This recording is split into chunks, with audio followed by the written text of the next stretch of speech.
Si on travaille, on dort ici? Tu peux le dire qu'on dort ici. Tu es gêné?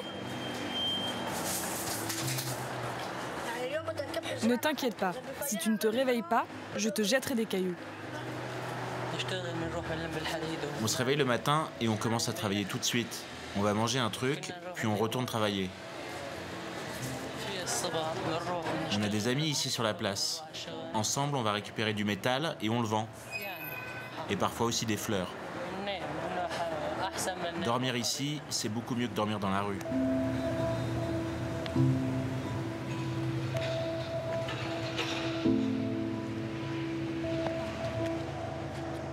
Mohamed, 16 ans. Oudia, 11 ans. Ils ont l'allure de gamins et pourtant déjà des soucis d'adultes. Dans la rue où ils traînent depuis 6 mois, ils ont appris à se nourrir et à s'entraider. Venez, venez, suivez-moi.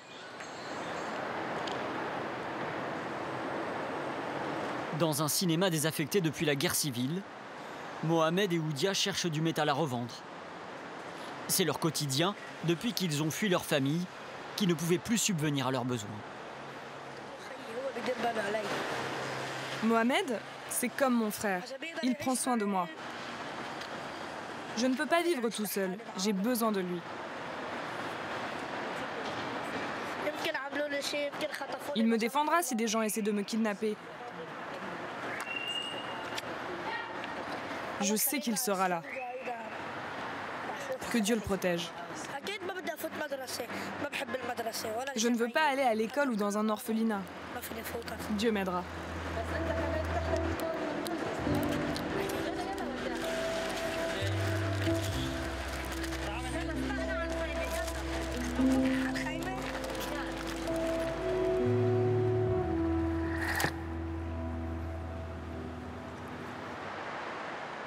Depuis l'explosion, 80 000 enfants se sont retrouvés sans abri.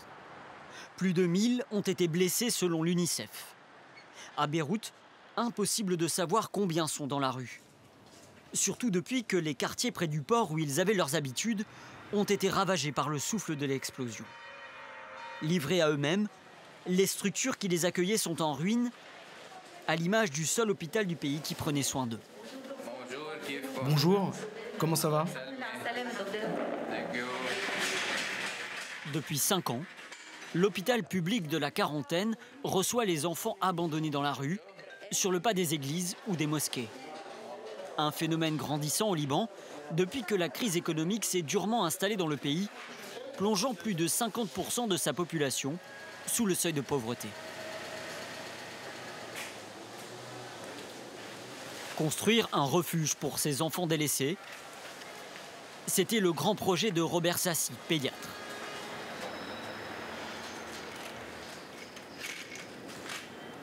Donc c'est une salle où il y avait 8 couveuses. Au moment de l'accident, heureusement, il n'y avait que 2 bébés. Le mur est tombé, a été coincé par une couveuse. Donc s'il n'y avait pas la couveuse, tout se serait effondré. Tous les bébés s'en sont sortis intacts. Donc je pense que les bébés n'ont pas eu beaucoup d'impact psychologique de l'explosion. Ça nous a pris 1 an pour construire ce service et 5 ans pour devenir complet. On reçoit pratiquement 1000 enfants par an. Et au bout de 5 ans, tout est parti en 1 minute. Il n'y a pas d'autre mot pour décrire un travail de 5 ans qui s'en va en 1 minute. Je n'ai pas pu rentrer le jour même parce qu'il n'y avait pas moyen d'arriver, la route était complètement bloquée. Donc les infirmières se sont débrouillées avec des... Enfin, on a fait les contacts qu'il fallait pour que l'armée et la Croix-Rouge nous aident à transporter les bébés vers d'autres hôpitaux périphériques. En pédiatrie, vous savez, comme les enfants viennent de très loin, donc la mère en général dort dans le même lit que son fils ou sa fille. Donc juste après l'explosion, sans rien demander, ils ont pris la fuite avec leurs enfants. Et nous, on s'est occupé de transporter les bébés qui n'avaient pas de parents. Je pense qu'il y avait 10 bébés au moment de l'accident. Au Liban, le service pédiatrique de Robert Sassi s'était très vite fait un nom pour répondre à l'urgence d'un drame tabou. Depuis qu'il a commencé, il y a 5 ans, Robert a gardé un souvenir intact de chacun des enfants abandonnés qu'il a accueillis. C'était un petit Mathieu, parce qu'il est né le jour de la Saint-Mathieu. Et le curé qui l'a recueilli, donc l'a appelé Mathieu. Mathieu a été retrouvé aussi dans les poubelles. Il y a 4-5 jours, on a abandonné une fille de 1 an. En plus, très bien habillée, donc, qui venait probablement d'un milieu moyen, donc pas d'un milieu très pauvre. Mais je pense que les parents n'avaient plus d'argent pour la faire manger. Et ça risque d'arriver de plus en plus. Le salaire minimum était de $600. Avec la dévaluation de la livre, il n'est même pas à $100. Alors, vous savez, on ne va pas très loin avec tout ça. C'est devenu une tradition que d'envoyer des enfants chez moi. À 3 h du matin, je réveillais parfois par la gendarmerie, disons, de telle région, vraiment de tout le Liban. Comme quoi, l'allaitement maternel.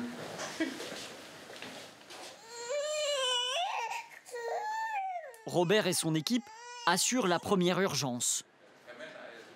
Une fois rétablis, la plupart des enfants sont ensuite confiés par les juges à des associations charitables de toute confession.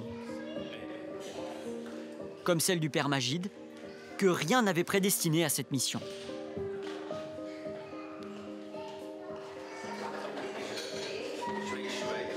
Allez, vas-y, doucement.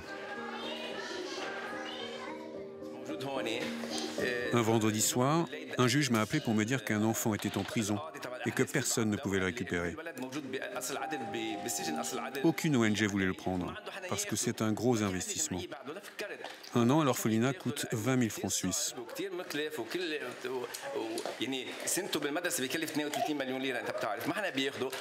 J'ai dit au juge que je ne savais pas comment m'occuper d'un enfant. Je ne pouvais pas dormir, sachant qu'un enfant était en prison. Je l'ai ramené chez moi. Et puis j'ai créé l'association.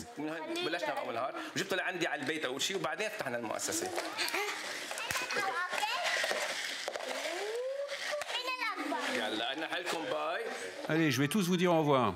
Je vous embrasse tous. Non, Abouna, reste avec nous.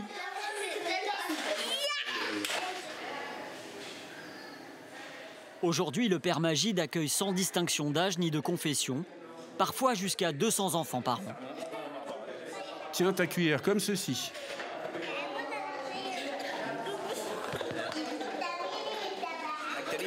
La plupart des enfants ici sont venus quand ils étaient bébés. Je les recevais quand ils étaient nourrissons. Les enfants voient que je n'exclus personne, je les aime tous. Je me fiche de leur religion, de leur couleur de peau.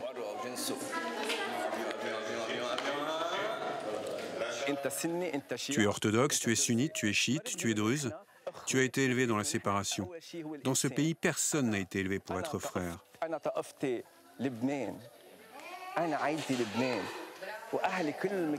Nous devons apprendre que la chose la plus importante est l'humanité. Ma confession, c'est le Liban. Ma famille, c'est le Liban. Ces enfants nous montrent que le monde a du bon et que rien n'est difficile finalement. Ils nous donnent de l'espoir et de l'envie. Ils nous montrent comment aller de l'avant.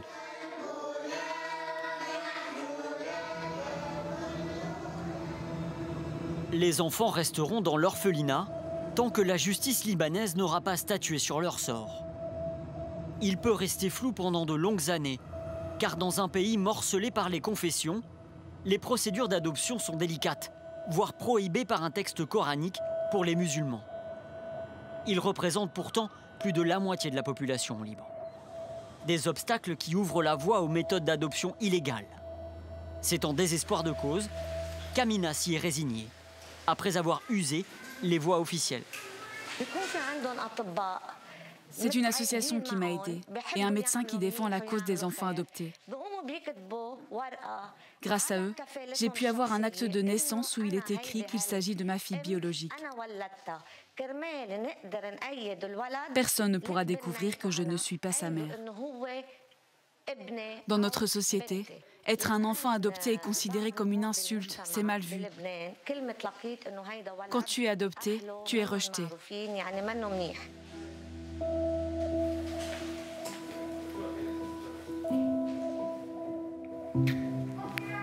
Rita est entrée dans sa vie il y a 12 ans.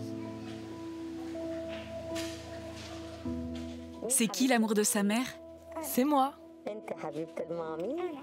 C'est qui l'amour de ma vie? Je souhaite que toutes les familles qui voudraient adopter puissent le faire, car un enfant qui arrive dans une famille apporte la joie. Il change la vie au lieu d'être perdu dans un endroit sans futur, sans chance de s'en sortir.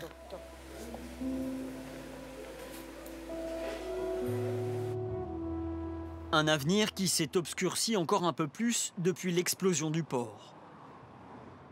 Un mois après la catastrophe, l'urgence est de venir en aide aux familles les plus modestes. Les tournées de solidarité permettent aussi de rester au contact des enfants qui ressurgissent dans les rues. Être sur le terrain pour soutenir en attendant les jours meilleurs.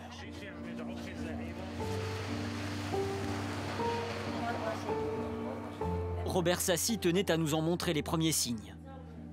Depuis quelques jours, il a pu transférer son service dans un autre hôpital du centre-ville.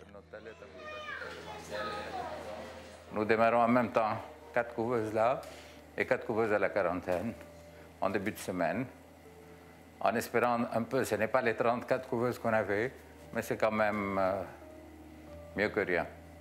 C'est génial. C'est génial. Tout le monde travaille. Les gens, disons, ont reçu un choc, ont été abattus pendant la première semaine. Et la deuxième semaine, c'était fini.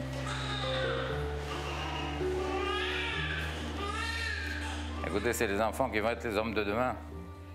Si on les laisse mourir, si on les laisse avoir des handicaps, on leur donne, au départ, on leur diminue leur chance de vivre une vie décente et normale. Au lendemain de notre tournage, Robert recevait un nouvel appel. Celui pour une petite fille de 3 ans, abandonnée sous le porche d'une église, dans le nord du pays.